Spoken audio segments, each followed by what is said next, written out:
안녕하세요. 사진 찍는 자영업자 사자 라이온문입니다. 자, 그동안 잘 계셨죠? 자, 오늘은 제가 무엇을 갖고 왔냐면 바로 FM2입니다. 여러분들 니콘 FM2 하면 뭐 아시는 분들은 많이 아실 거예요. 수동 카메라 하면은 FM2, 그리고 카메라 추천해달라고 그러면 옆에 계신 내 친구 동료들이 대부분 야, 수동 카메라는 FM2지. 예전에 사진학과 들어가면은 둘 중에 하나 선택합니다. 대부분 FM2냐 아니면 EOS5냐. 20여 년 전입니다. 이 얘기는. 그랬던 시절이 있었습니다. 그 정도로 FM2는 굉장히 니콘에서 베스트셀러였어요. 제가 이거를 20여 년을 지금 사용하고 있습니다. 이 카메라를 20여 년 쓴 건 아니고요. FM2라는 모델을 지금까지 한 4-5대는 쓴 것 같아요. 4-5대는 썼는데 뭐 고장나서 버린 게 아니라 중간에 뭐 기변도 하고 바꿨다가 다시 돌아왔다가 또 다시 바꿨다가 또 보관했다가 그러다 뭐 지금까지 5대 기종을 썼는데 결국엔 또 돌아오더라고요. 이 FM2를 꼭 쓰고 싶은 생각이 있었습니다. 그래서 항상 제 곁에는 데일리 카메라였어요. 이게 저한테는 이게 데일리 카메라로 20여 년 전부터 항상 들고 다녔던, 그래서 제가 손꼽는 베스트 사진 중에서도 몇 장이 이걸로 촬영된 사진들이 몇 장 있습니다. 제가 이따가 보여드릴게요. 굉장히 저한테는 소중한 카메라고 굉장히 아끼는 카메라 중에 하나입니다. 가격이 뭐 라이카나 뭐 이런 거에 비하면 저렴한 거고 그냥 일반 필름 카메라보다는 조금 가격대가 조금 있다고 봐야죠. 한 30만 원대에서 뭐 40만 원대 사이 이렇게 보시면 되고요. 이 FM2는 이 노출계를 제외한 나머지가 배터리가 없이 동작되는 완전 기계식 바디입니다. LR44 배터리가 들어가는데 그 배터리는 노출계에 영향만 미치고 이 나머지 셔터나 이런 거는 다 기계식이다. 특징 중에 하나가 4000분의 1초까지 지원합니다. 4000분의 1초까지. 당시에 필름 카메라, 수동 카메라에서는 4000분의 1초면 어마어마한 거죠. 기계식 바디에서는 뭐 최고죠. 그리고 또 특징이 뭐냐면 250분의 1초에 빨간색이 되어 있습니다. 동조 셔터 스피드라고 해갖고 조명이 팡 터졌을 때 개방되어 있는 최고 속도가 250분의 1초입니다. 1982년도입니다. 이때만 해도 200분의 1초를 넘기는 것이 없었어요. 동조 셔터가. 근데 이 니콘 FM2가 처음으로 200분의 1초로 나오기 시작하면서 이듬해인 1983년도에 250분의 1초로 더 업그레이드가 됐죠. 1982년도에 제조가 됐는데 그 이전 모델은 FM이라는 모델이 있습니다. 이 FM이라는 모델이 나온 뒤 5년 뒤입니다.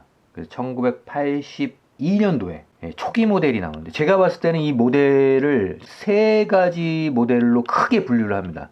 초기 모델, 그 다음에 중기, 후기 이렇게 나누는데 뭐 초기하고 중기 차이는 벌 1년 차이밖에 안 나요.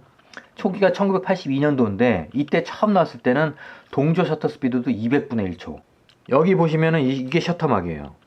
이게 벌집 모양으로 되는 게 있어요. 그게 초창기 모델입니다. 이거는 이제 이 후기 모델인데 여기가 이제 벌집 모양으로 돼 갖고 티타늄으로 만들어진 그런 모델이 있습니다. 뭐 셔터 스피드를 빠르게 할 수 있었던 그런 특징이 있었습니다. 초기 다음에 바로 그 다음에 1983년도입니다. 이듬해 후레쉬 동조 속도가 250분의 1초로 빨라졌고요.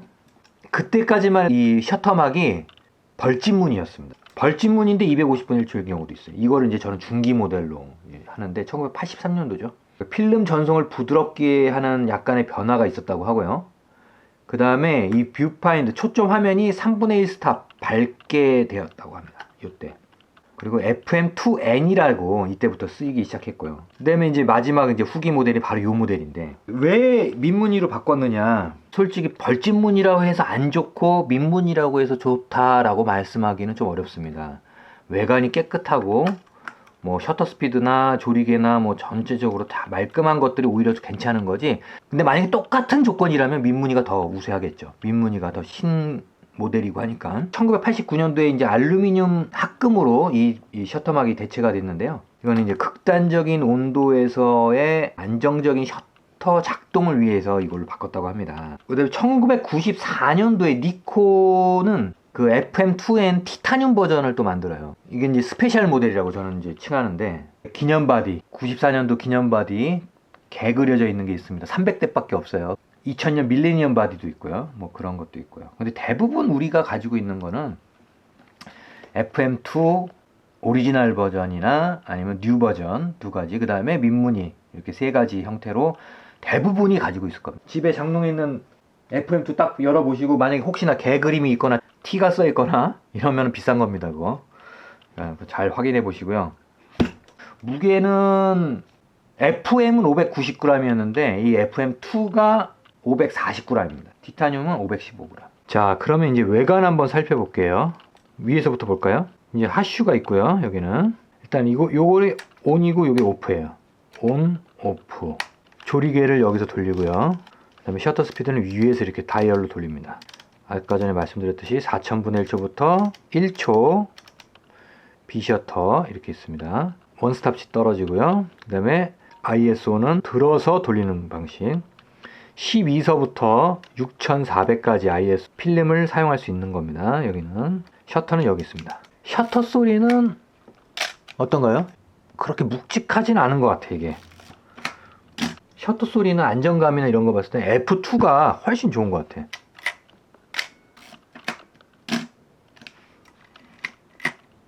약간 더 묵직하고 이거는 약간 좀 경쾌하다고 해야 될까? 근데 이거보다 뭐 더 가벼운 것들도 많죠. RF 카메라들은 뭐 틱틱거리니까. 이 와인딩 레버에 보시면은 여기 앞에 보면 살짝 이렇게 나온 게 있어요. 요걸 이쪽 방향으로 뒤로 제끼고선 돌리면 다중 노출 촬영을 할 수 있는 그런 레버입니다. 이게 바깥에 이렇게 딱 나와 있어서 다중 노출하기가 너무나 편하게 되어 있는 카메라 중에 하나예요. 이 다중 노출은 예를 들어서 사진을 찍을 때 미수기가 두 번 나오는 거예요. 여기에 처음에 미수기는 여기서 한번 삼각대를 꼭 설치를 해서 여기다가 똑같은 곳에서 미수기를 한번 찍고 다시 한번 찍고 레버를 이렇게 돌려서 한번 세팅을 한 다음에 다중 노출 촬영 모드로 해갖고 여기다가 또 한번 찍는 거예요. 미수기를 이렇게 해서 드라마틱하게 연출하는 거죠. 이렇게 찍으면 사진으로 인화를 하게 되면 미수기 첫 번째와 미수기 2가 한꺼번에 한 사진에 딱 필름에 나오는 겁니다. 이게 바로 다중 노출. 여러 번 노출을 할 수 있다는 거죠. 이게 꼭 두 번만 하는 게 아니라 또 레버를 해서 제끼면 3번, 4번, 한 필름에 뭐 4, 5번까지 찍을 수 있어요. 그 다음에 이제 위에서 보면은 리와인딩. 화살표대로 필름을 다 찍은 다음에 돌리는 거죠.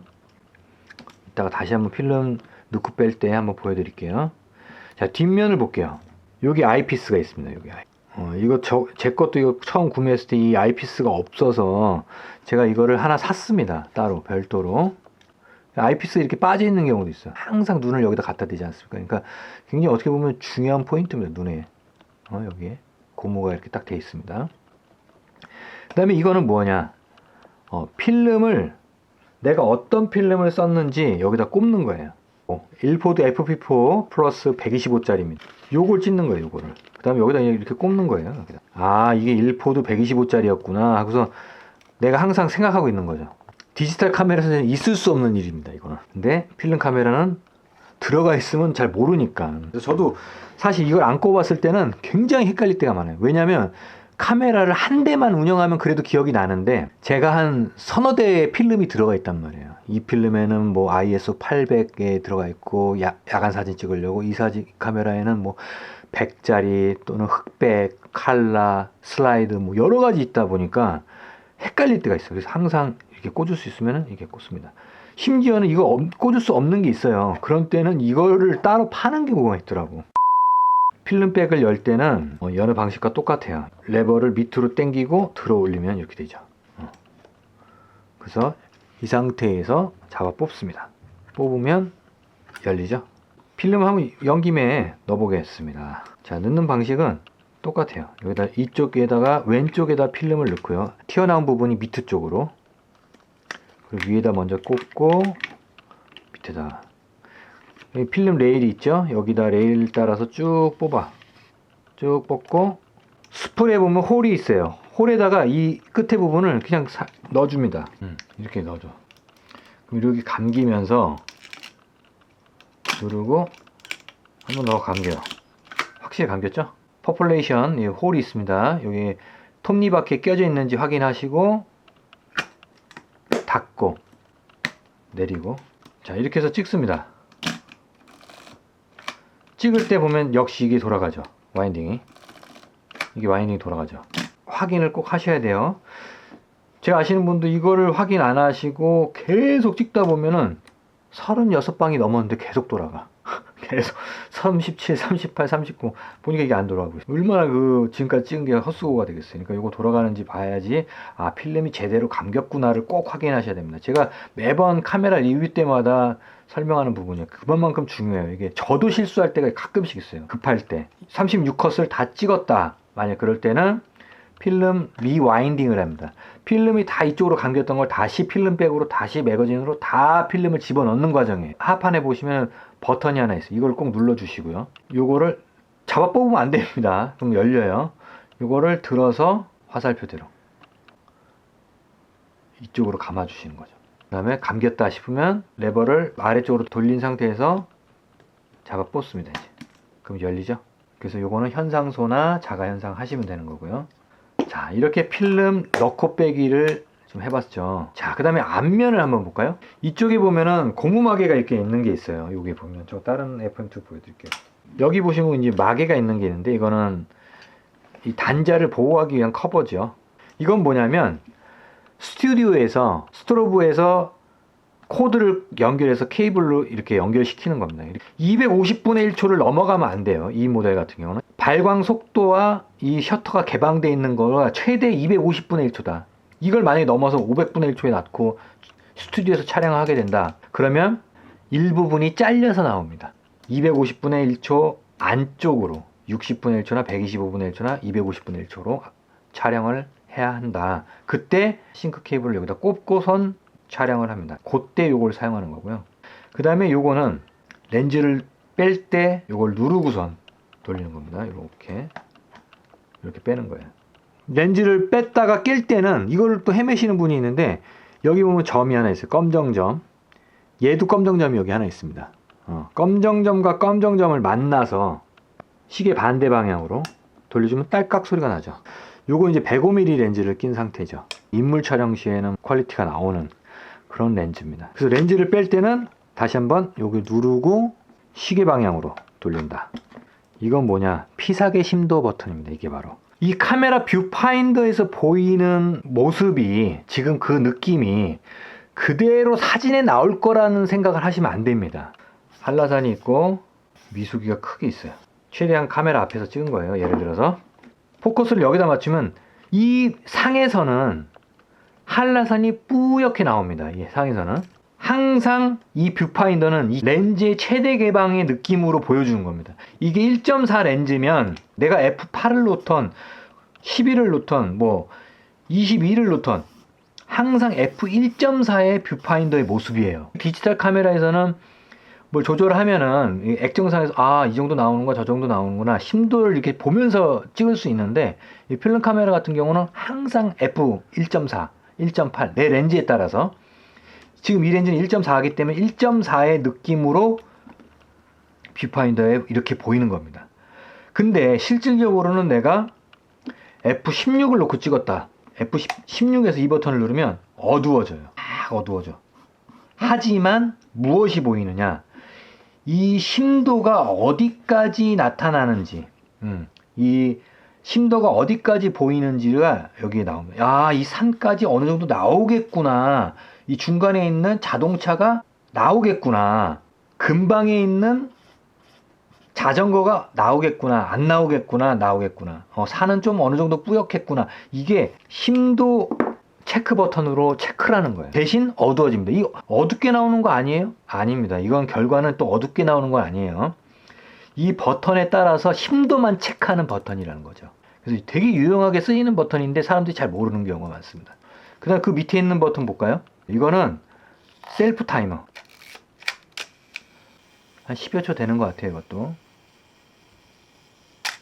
저 같은 경우도 야간 사진에 이 누를 때 이렇게 흔들릴까봐 일부러 셀프 타이머를 놓고선 찍는 경우가 가끔씩 있어요. 릴리즈 없이 쓸 때. 그 다음에 하판은 여러 가지가 있는데, 아까 전에 처음 봤듯이 여기는 필름 대감기 할 때 누르고서 한다는 거. 요거는 삼각대 소켓입니다. 저는 맨프로토 삼각대를 쓰는데 이 플레이트가 있어요. 요거를 거치를 하고 요걸 그대로 이제 삼각대에다 거치를 하면 되죠. LR44 배터리가 들어가 있습니다. 동전으로 이제 열고 하는 거고, 요 두 개는 뭐냐면 모터 드라이브 쓸 때 사용하는 거예요. 기자분들 같은 경우는 이제 연속으로 막 찍어야 될 때가 많죠.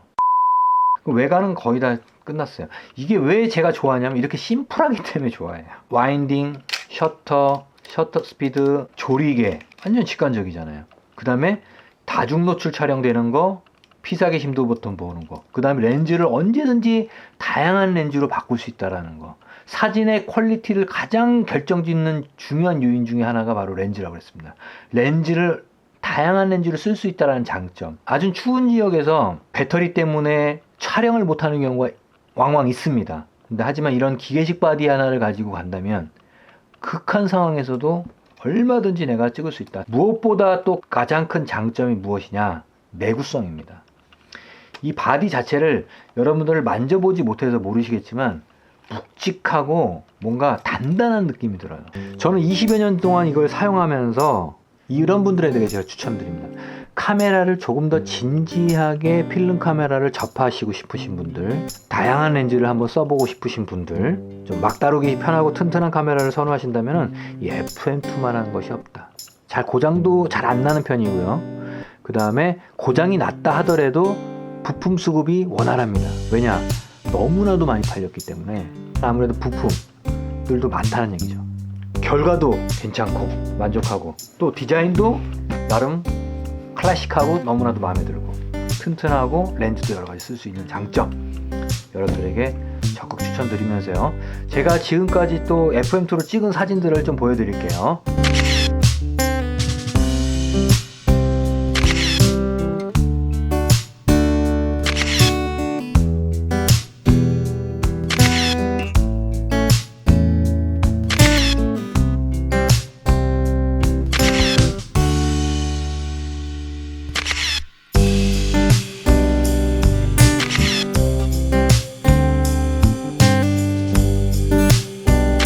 지금까지 시청해주신 여러분들 진심으로 감사드리겠습니다. 다음 시간에는 보다 유익한 정보를 가지고 다시 찾아뵙도록 하겠습니다. 지금까지 사진 찍는 자영업자 사자 라이언문이었습니다.